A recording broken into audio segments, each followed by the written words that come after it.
Welcome to the Age of Wonders 4 Resource Tier List. Age of Wonders is a 4X game that shares many similarities with games like Civ, Might and Magic, and Master of Magic.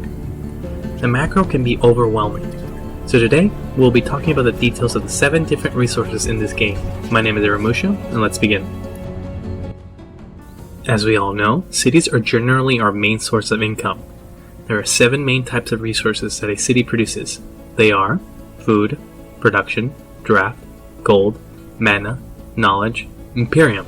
While gold, production, food, Imperium, and occasionally mana are used for city development, gold, mana, and draft are used for unit production. Gold, mana, and Imperium are also consumed every turn for unit upkeep. In the next 7 parts, I will be presenting details for each resource in order of their general importance. It is to note that some resources' importance can vary depending on your build. The first 2 sections will be regarding gold and Imperium. Gold is the most important resource in Age of Wonders 4, as it is required to develop cities and outposts, build normal units, pay normal unit upkeep, and initiate siege projects during sieges. It is generally recommended to avoid queuing more than 1 building or unit, as the gold spent for the items in the queue does not provide any benefit and can be needed somewhere else.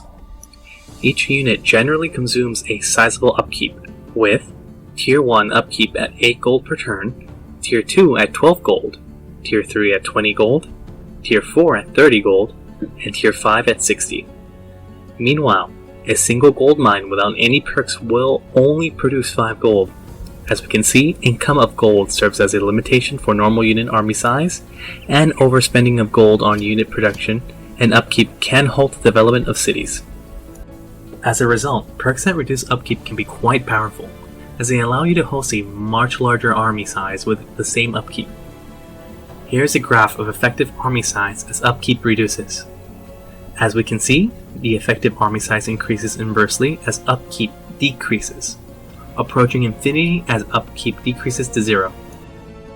Regardless, it is important for most non-war oriented builds to not host an oversized normal unit military, as a high upkeep will cripple the gold supply, halting your economic growth, and putting you in an economic and research disadvantage in the mid-game.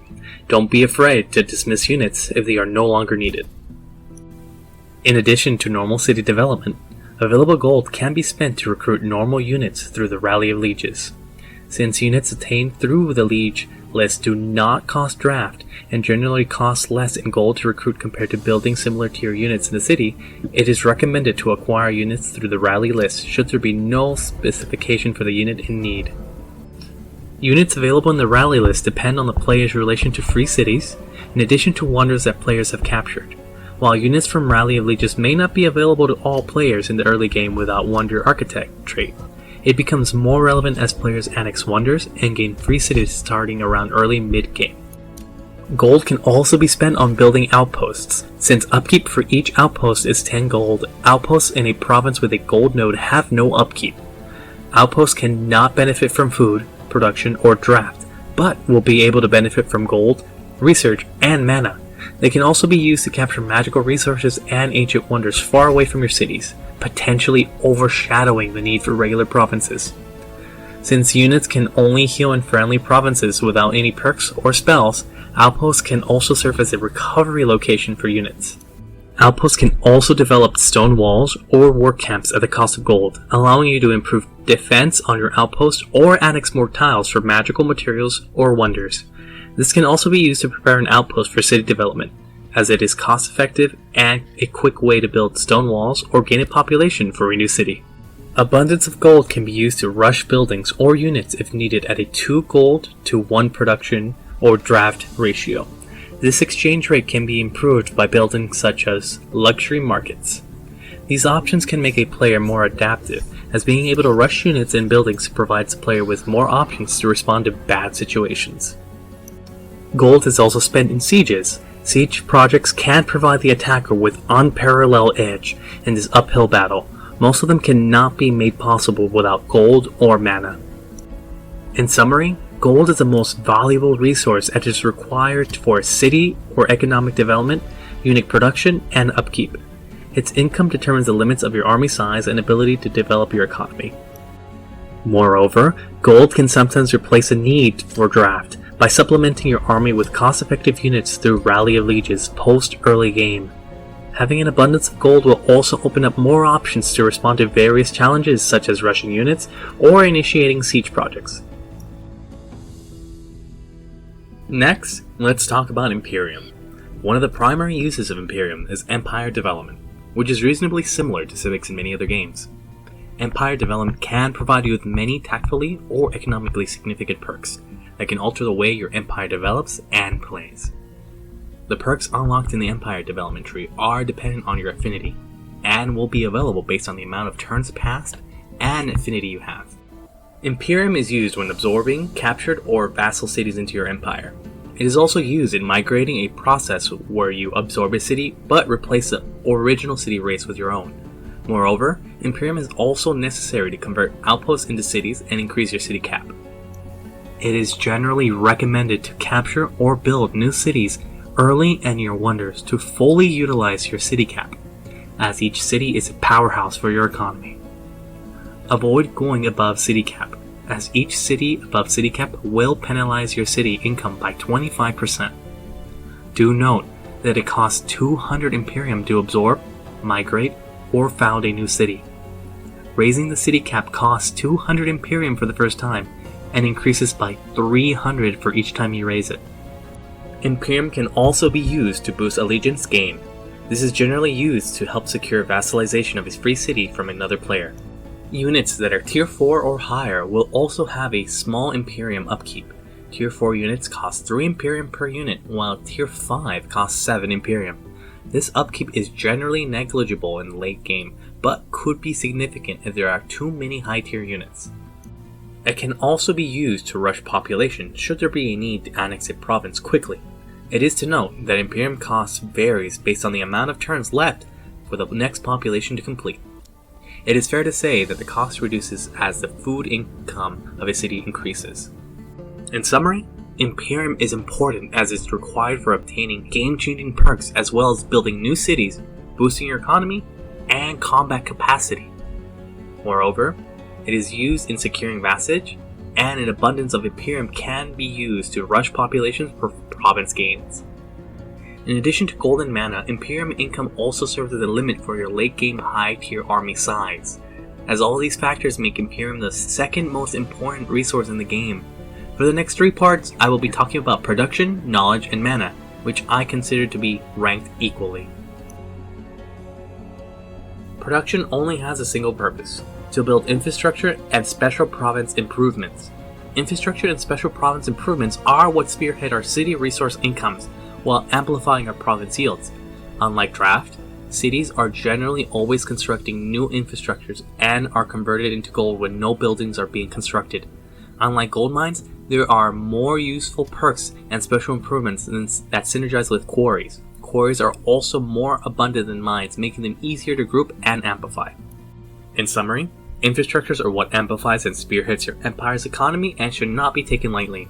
More infrastructure will make your cities happier, harder to siege, and produce more. By stacking production, you are also preparing your cities for gold production once all infrastructures are completed. While the conversion rate is only 1 to 4, gold is extremely useful, and production is easier to specialize towards in comparison to gold. Knowledge is just as important, and we will see in the next section. Knowledge is required for unlocking units higher than tier 3, as well as new spells for battle, overworld, transformations, enchantments, and sometimes new infrastructure. These spells can define how your build plays, as an enchantment and transformation can give you various combat and economical advantages. Finishing about 4 spells will also allow you to unlock a new book. Most books will unlock a special province improvement. It is to note that each book you unlock provides you with 5 to 10 overworld and in battle casting points. It will also add on to your affinity, which is mainly used to unlock tier 4 and 5 tomes, as well as empire development options. In summary, research is similar to science in most other 4X games, without the necessary requirement of having high draft/production to take advantage of them, as most of the boons offered are spells and summon units that rely on casting points and mana. Mana is a resource that funds your spells. It is needed to pay upkeep in addition to funding spellcasts and few siege projects. The main reason why I would rank this below gold is it has fewer applications when compared to gold, and overflow of mana stored will not benefit the caster as mana cannot be used to rush anything. While most spells are self-explanatory, spell casts in battle are limited by your battle casting points. Each turn outside of battle, you can only use as much mana as your world map casting points. World map casting points can be seen as production, but specifically for overworld spells, and summon units as long as there is mana available. Unit or city enchantments and summon units also require a constant mana upkeep. Mana can also be spent in few siege projects. In summary, while it is important to keep your mana gain positive for overworld and battle casting, it is also important to avoid storing too much mana, as storing large quantities of mana does not benefit the caster. Large quantities of mana can be difficult to fully utilize at a short time due to the limitation of casting points, as mana can help buff normal units or recruit magical units into the roster. It is reasonable to keep a sizable list of enchantment or magical army to extend your military might without putting a heavy toll on your gold income. In the last two sections, we will be detailing food and draft, which I consider to be the least important. While food is critical for annexing tiles to get province improvements, wonders, magical materials, friendly zones for healing, and placing claims, placing an outpost can do many of those tasks, with potentially no upkeep. Therefore, the main purpose of food is for city development, which outposts cannot do. However, the reason why food is one of the least important resources is due to increasing food costs to gain a population as the population of a city increases. As we can see through the following chart, food cost for a 6 population city to reach 7 pop is twice as much as that from 3 to 4, while the cost for a 10 pop city to grow is double of that of a 6 population city. On the other hand, the resources gained of each province does not depend on the city size and is more dependent on the city's infrastructure and positioning. Do note that each population also consumes a negligible 3 food per population. In summary, while this resource is decently useful in new cities to promote quick province growth, its usefulness falls dramatically as the city grows. Outposts can also replace some function of food without the restriction of city connections. While draft is similar to production, it only applies for units, and it has many drawbacks that cause it to go to waste. Due to the upkeep, cities often cease to produce units once a sufficiently sized army is built or replenished. This is often the case in mid-game, as it is not common to lose units. Cities with no units queued waste its draft production by converting it to food at a low 1-to-4 ratio. While production functions in a similar manner, gold is vastly more useful and valuable than food. Moreover, its main function can be overshadowed by Rally of Lieges, as Rally of Lieges can provide units at a lower initial gold cost with no draft cost. It is to note that for a warring-heavy empire, draft can be more important. This is especially the case if the unit upkeep is low, losses are more common, and excess amount of units are more utilized for frequent wars and gains. Moreover, there is a limitation to how many units a Rally of Lieges can provide every several turns and cannot replace the function of draft in those cases. In summary, unless you are a war-heavy empire, draft's general worth is merely 1/4 that of food for a significant portion of the game. While production is always used to construct infrastructures and grow the economy, draft is often wasted, as recruiting too many units will lead to a massive upkeep, potentially crippling your empire's economic growth. All in all, I rank gold as a S tier resource, while Imperium as A. Production, research, and mana varies to A to B tier, depending on your build and playstyle. Food will be in C tier, while draft is in the D tier. It is possible for draft to be in the B tier if your empire is very war heavy and has a lot of upkeep cost reduction perks stacked together. That's it from me. Hope you all enjoyed the video, and I'll see you all in the next one.